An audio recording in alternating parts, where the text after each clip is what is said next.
What's up guys, let's take it up. And I have an interesting video for you today. But before we start, I just want to show you this. You see this? Yeah, that's a red iPhone. But I do want to introduce my friend. His name's Lance. He's just now starting the channel. And I want you guys to get to know him because he came up with this great idea and we're going to make a video on it today. And I'm going to let him tell you about what that great idea is. Go ahead, man. What's up guys? So I'm Lance, like you said, from the Tweak Spot, just starting my YouTube channel. I want to customize my iPhone. I've already jailbroken it, but I want to customize the hardware of it. So I went out and bought this LED logo, and this video is just going to be a step-by-step process of us installing that logo. In case you guys are interested in doing it for your own phone, you'll have all the steps right here.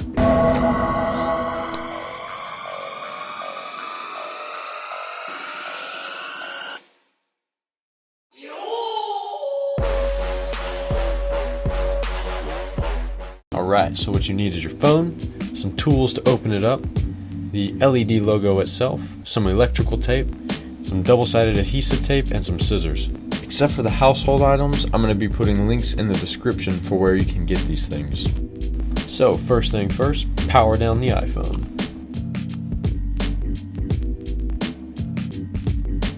Next, just grab your 0.8mm pentalobe screwdriver to unscrew the two screws that are next to the lightning port on the bottom of the phone.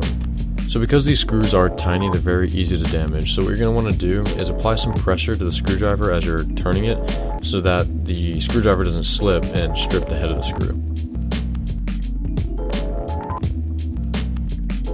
Yeah, so just set these screws aside and make sure not to lose them. They're super tiny. The suction cup is optional, but since it was my first time opening up my screen, I decided to go ahead and use it. Once you're ready, start lifting up the screen with the pry tool, starting near the home button. It is going to feel like there's some resistance, but that's completely normal. Right here is where I started meeting that resistance that I was getting worried about, but just go ahead and keep lifting the screen. Alright, so make sure not to open up the screen more than a 90-degree angle because the wires connecting the LCD to the motherboard are really thin and it is kind of easy to tear them, and then you're screwed and you have to buy a new LCD. Now there's this little plate with two screws in it holding down the battery connection to the motherboard. Go ahead and grab your Phillips head screwdriver included in the iPhone repair kit and unscrew those. Now just pop off that little plate and you can disconnect the battery right here. Once that's disconnected, go ahead and move up here to this plate. This plate is covering the 4 connectors for the LCD to the motherboard. As you're unscrewing the screws, make sure to lay them out on the table in the exact same position that they were in on the plate because they are not the same size. Once you remove this plate, you can start disconnecting each of the 4 connections of the LCD to the motherboard. Just be careful because these wires are really thin and fragile.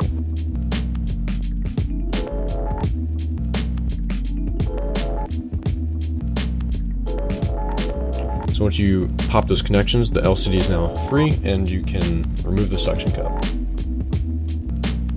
Okay, so now comes the hardest part of the modification.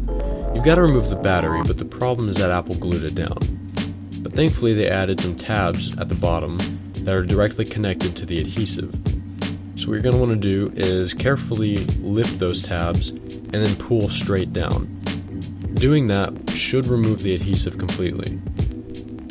Now, if you get unlucky like I did, it's likely that one or both of your adhesive tabs will break when you try to pull it down.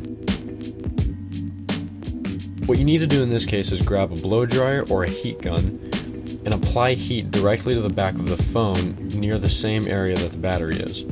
Make sure not to get too hot or else you'll damage the internal components. Some people ask, oh well, how hot is too hot? This is the first time I ever used a heat gun, and it was pretty easy to use intuition on, how hot was enough. But anyway, applying heat like that will loosen the adhesive up and make it a lot easier to pry the battery up and pull it out. Now, should you have to use a heat gun and pry up the battery from the adhesive, make sure to use something that's not sharp. Like in the video right here, I'm using my ID card. That's not sharp, it's not going to puncture the battery. You will see that the battery's bending some. Some bend is okay. You can always flatten it back out. The next step is just to remove the tape that's helping hold down the current logo.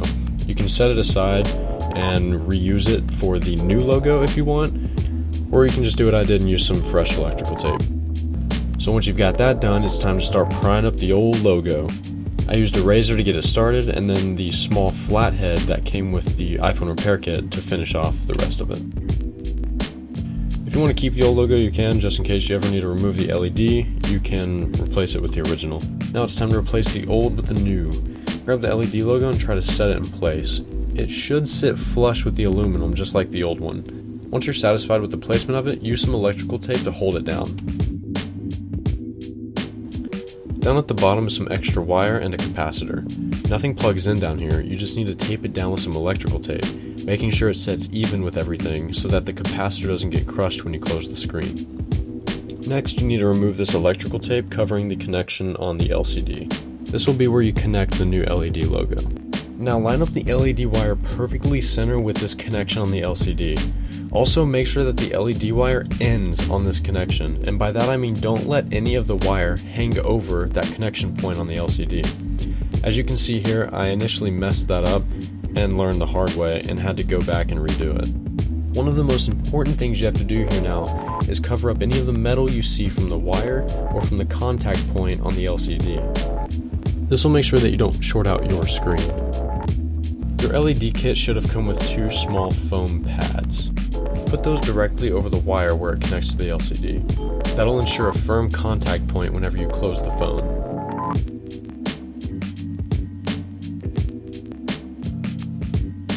Before you put the battery back on, make sure to cut off a couple pieces of double-sided tape so that you can keep the battery in place. After you set the battery back down, just reconnect it to the motherboard and make sure the connection snaps into place. Finally, you're going to want to put back on the metal plate that was covering the battery connection to the motherboard and just re-screw the 2 screws. Then go ahead and move up here, reconnect the LCD screen to the motherboard, make sure all 4 connections snap into place, and then reconnect the metal plate holding down the screen connections with the correct screws in the correct order.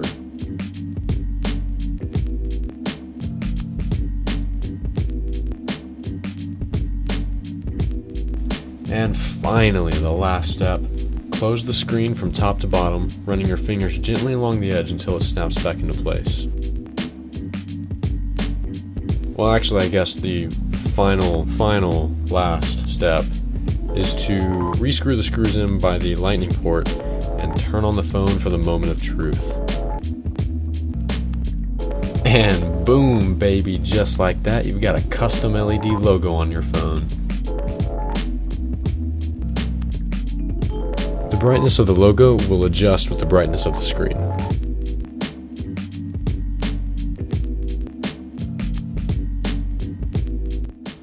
Alright guys, so that's about it for the video, but first I need to give a special thank you to Dante.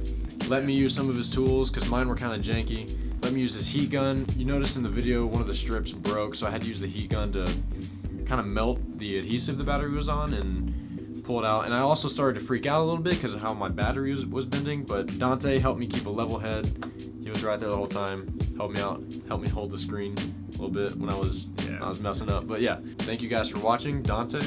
Make sure you subscribe to me at Take It Up and subscribe to him at The Tweak Spot. And before we go, I want you guys to look at our phones. Look at, whose is better? I mean, his obviously is red. That's kind of cool. I promise you that's not purple. It's a blue. It's like a light sky blue. And make sure you tweet. Don't tweet. Just like comment who's better, and then you subscribe. Just make sure you subscribe to both of us. Look at this. Hold up. Expect more. I think mine looks better. Hope you guys enjoyed this video. Thanks, guys.